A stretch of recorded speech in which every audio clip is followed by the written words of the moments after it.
To control the willpower and make it subservient to the law of intelligence, this is the great work of our sacerdotal art. Ceremonies are made use of to educate the will by means of the imagination. Ceremonies which are performed without intelligence and without faith, in the absence of higher aspirations of the soul, are but superstitious observances which tend to degrade those who take part in them. It is an error to attribute magical power to ceremonials, for magical power exists only in the trained will of the operator. For this reason is the magical axiom true, that Sanctum Regnum, the divine kingdom, the kingdom of God, is within us. INRI. Intra nobis regnum del. And hence also it is that great marvels can be shown by the pentagram, which is the seal of the microcosm. For the microcosm is the reflection of the macrocosm. The microcosm is man and his human will. He is a reflection of the universe, which is the macrocosm. The man whose intelligence has received culture can, by his willpower, exerted through the pentagram, control and command the powers and beings of the elements, and restrain evil elementaries from their perverse works. The hexagram is the symbol of the macrocosm. It is often called the seal of Solomon.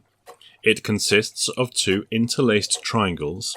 The erect triangle is of flame colour. The inverse triangle is coloured blue. In the centre space there may be drawn a tau cross and 3 Hebrew yods, or a crux ansata, or the triple tau of the archmasons. He who with intelligence and will is armed with this emblem has need of no other thing. He should be all-potent, for this is the perfect sign of the Absolute.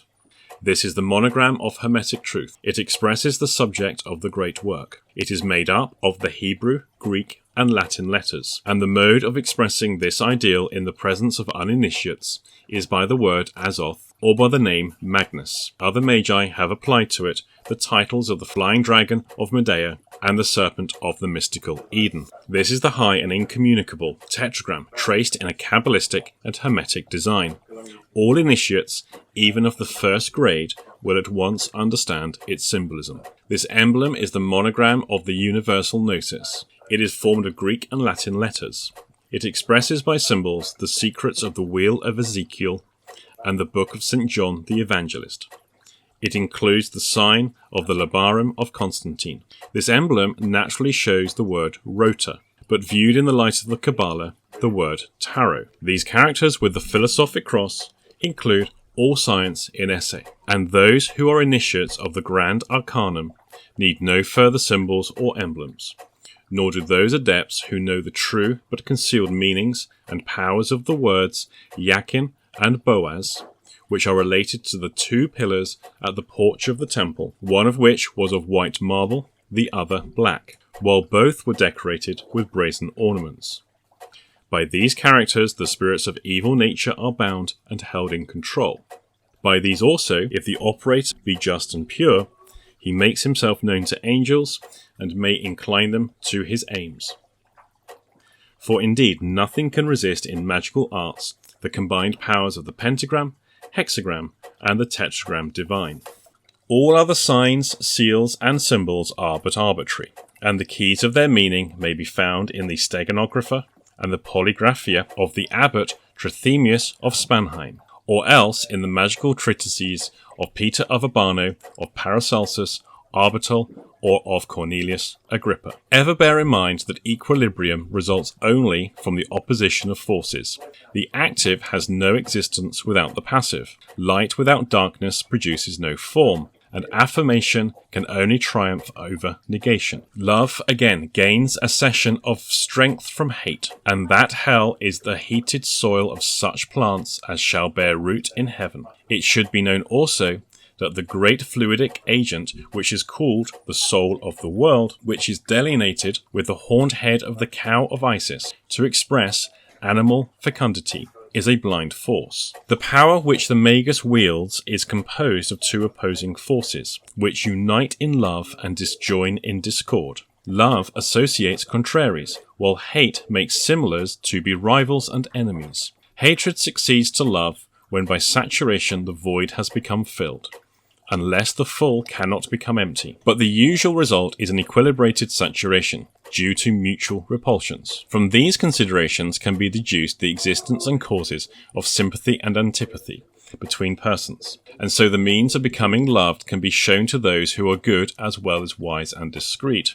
Sexual love is a physical manifestation. Repugnance and pain may be forgotten by those who are under its sway. This is a form of inebriation arising from the attraction of two contrary fluids, and at the conjunction of the positive and negative poles, there results an ecstasy and orgasm, during which the loved one seems the brilliant phantom of a vision. When the conjunction has set up the state of equilibrium anew, attraction is succeeded by repulsion, and very often an exaggerated amour leads to an unjust share of disgust. All created beings participate either in the positive or negative attitude of the universal sympathetic fluid, and may help to maintain or re-establish a sympathy. But it is necessary to distrust knowledge whilst it is imperfect, and not to expose oneself in suggesting remedies to the risk of administering poisons.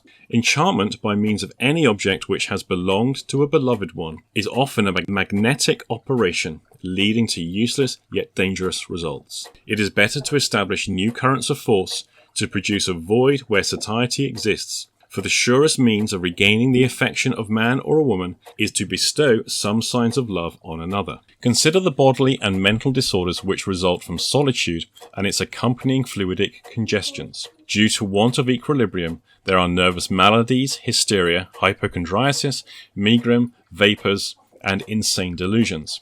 It will be possible also to understand the ailments of maidens and of women of uncertain age, of widows and of celibates. Inspired by the natural law now under consideration, you may often predict the future course of a life, and may cure many such ailments, often by distracting the attention when unduly fixed, and so may the magus become as great a physician as Paracelsus, or as renowned a diviner as was Cornelius Agrippa. You will come to understand the diseases of the soul. The fact that learned and chaste persons often hunger after the pleasures of vice will be noticed, and so it will be observed that men and women steeped in vices turn at times to the consolations of virtue, and thus you may predict, without striking a blow, the occurrence of strange conversions and of unexpected sins, and great astonishment will be shown at your facility in discerning the most carefully concealed secrets of the heart and home. Girls and women may be, by such means of divination, shown in dreams the forms of lover and husband. Such confidents are potent auxiliaries in magical arts.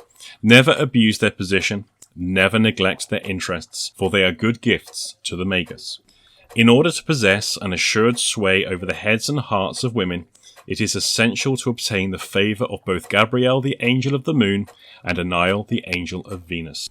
Certain female demons must be overcome and cast down. Foremost of these are Nahima, princess of succubi of the dreams of men; Lilith, queen of the Styges, tempting to debauchery and destroyer of maternal desire. Nahima presides over illicit and sterile caresses. Lilith rejoices in strangling in their cradles children whose origin has been soiled by the touch of Nahima.